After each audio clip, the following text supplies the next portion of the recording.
Sergey Brin, good evening. Good evening. Google, a company that was established 9 years ago, right? Almost 10. Almost 10, is now traded for the value of $181 billion, which is twice the yearly budget of the State of Israel, and makes you guys bigger than, I don't know, McDonald's and Disney and General Motors combined. And yet, you manufacture nothing. You produce an idea. Can you define for me the idea? The idea is that we take all the world's information and make it accessible and useful to everyone. And that's our mission. And that's a pretty important mission. Ultimately, having the right information available to you at any time when you need it is extremely valuable. And it can make a huge difference to your health, to your career, to your entertainment, to your education, to all of the most important things about you. Do you tell yourself, I changed the world? I think that would be a little bit self-centered, but I certainly focus on what can I do better. Does it ever worry you that since it came so rapidly, so fast, and so easily, it might go away the same way? I think it has definitely been fast, but it has been 10 years. And it certainly hasn't been necessarily so easy at times. I mean, we've had to work really hard to accomplish what we have. I interviewed once Bill Gates, and he told me, he was talking about the fact that he transformed, in a way he didn't like, from a computer person, from a programmer, into a businessman. I mean, your education is you're a computer scientist, and yet you're considered to be, whether you like it or not, one of the most successful and aggressive businessman in the world. It is probably some sort of a contradiction in terms for you. I think I certainly enjoy technology very much, but I do think that with Google in my current position, I do have the opportunity to make a really big difference. And so I find that exciting, even if it's not in a direct technical capability as much. Let me ask you a question that it is politically correct to ask only in Israel. Okay. A company that the two founders are Jewish. The first employee, if I recall well, was Jew. Many of the seniors are Jewish. Does a company like this have a Jewish character? It's amazing how much the Israeli people are able to accomplish with few resources in a short amount of time and being really scrappy. And really achieving a lot. And I think that that's certainly a value that we share with Google. You know, when we first started the company, we could barely afford the hard drives that we needed to store kind of the web at the time, which was much smaller than it is now, but the hard drives were also much smaller. Yeah. We finally got them. We needed to house them somehow. So we built like this case out of Legos, if you know the children's toys. Yeah, sure. So we built a case out of those rather than buying a proper one. And we continued in that scrappy hardware tradition, just making by with what we could get. It's to improvise. Yes. Yeah, also a very Jewish trend. There's another Jewish myth saying that after the company was already worth billions, your mother kept on telling you, listen, you have to go back to Stanford and finish your PhD instead of doing this rubbish. Is this true? It's somewhat true. I do think my mom would be happier if I finished my PhD.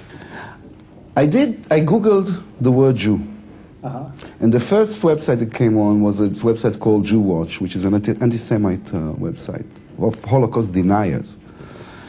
And for me, I'm second generation to the Holocaust. For me, it was enraging. For me, it was the moment in which democracy should have boundaries. And I guess you beg to differ. Well, I also find the site enraging. An important part of our values as the company, though, is that we don't edit the search results. What our algorithms produce, whether we like them or not, those are the search results. And I think people want to hear and want to know that we have unbiased search results, even if we strongly disagree with them. It's a sad thing. Part of it is the state of the world. The world has a lot of anti-Semitism, and when people use the singular word Jew, like, oh, that person is a Jew, there is an anti-Semitic undercurrent to that phrasing. You have The if they were power to in your say, hand to change it, don't you feel tempted? No. No, I mean, I don't think I'm going to change whether those people are anti-Semitic or not. You know, it also might be a lousy search result. I'm not completely defending it, but it's very important to us that they be algorithmically derived, that nobody question the integrity of our search. Listen, the other allegation that is always turned to Google is the size of the database. I mean, you know everything about me.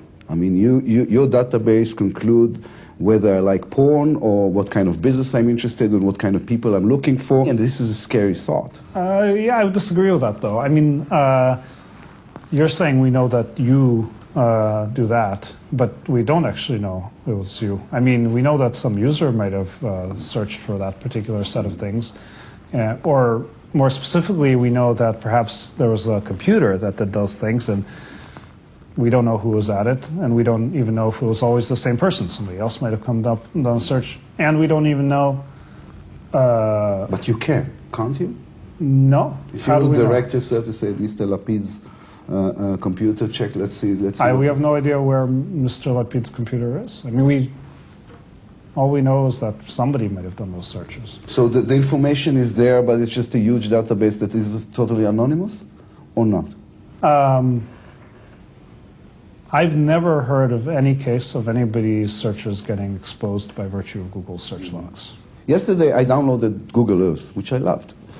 And I was, wandering around, and I saw, and of course I looked at Israel, because this is where I live, and then I found myself looking at a satellite picture of an Israeli Air Force base. Yeah. And I got really scared. I say, if I can look at it, so can the Hezbollah. This is worrying for me as an Israeli. Well, so we get our imagery, a lot of the imagery, the satellite pieces from satellite imagery providers. And those are governed by a set of rules.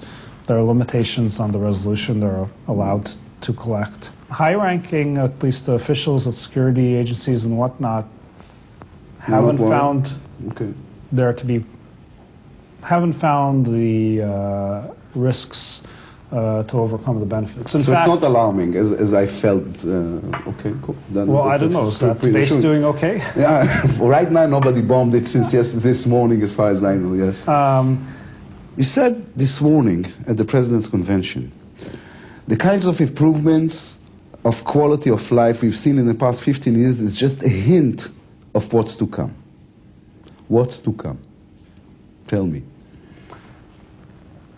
I think that certainly the kinds of comforts, as you said, we enjoy today are fantastic. I mean, being able to research anything online just like that, being able to purchase things. For example, you don't know right now, specifics about what I'm telling you right this very second. It's not that the world's knowledge is as available to you as your own knowledge and your own memories, right? But yet, I think that's where the trend can go. We increasingly have more and more capable portable devices, like with our cell phones, which are with us all the time. And we increasingly have better ability to understand, what might be useful to a given person at a given time, what might we want to alert them to, and whatnot. And therefore, I think in the future we will see the world's knowledge as an extension of your own knowledge. Google has been winning for several years now, the #1 workplace to work for. And you supply your employees with 3 gourmet meals a day and entertainment and a gym that I saw beforehand. And are you afraid that there's a point that all this beautiful stuff is going to turn into a trap of honey which will make them work around the clock, or is this your goal? I think we want our employees to be productive, and to be productive, it means working hard, but it doesn't mean working crazy, and it means it's important to have a life outside of work. We want to have a healthy balance, and we're very proud to have that #1 place to work. You go down the corridor now, you see 2 guys playing PlayStation, the PlayStation.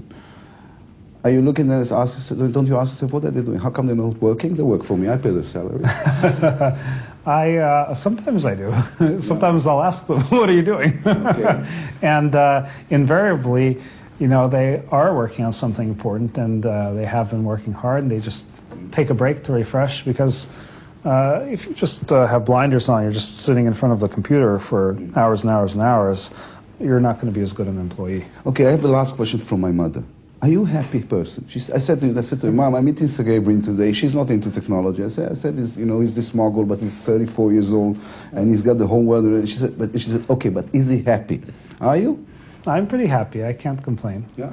But, many people I know who end up in a similar situation aren't. I mean, certainly that being very successful in your career early on doesn't necessarily mean you're happy. I actually take a lot of time and energy to make sure I'm happy generally. Play lots of sports. I was thinking of checking out your beaches, actually, here. Oh, next. you should. It's the best part of the country. Kiteboarding, maybe, if the wind's good. So, I think it is important to nurture yourself in a variety of ways, and I think happiness is a very important goal. Sergey Brin, thank you very much.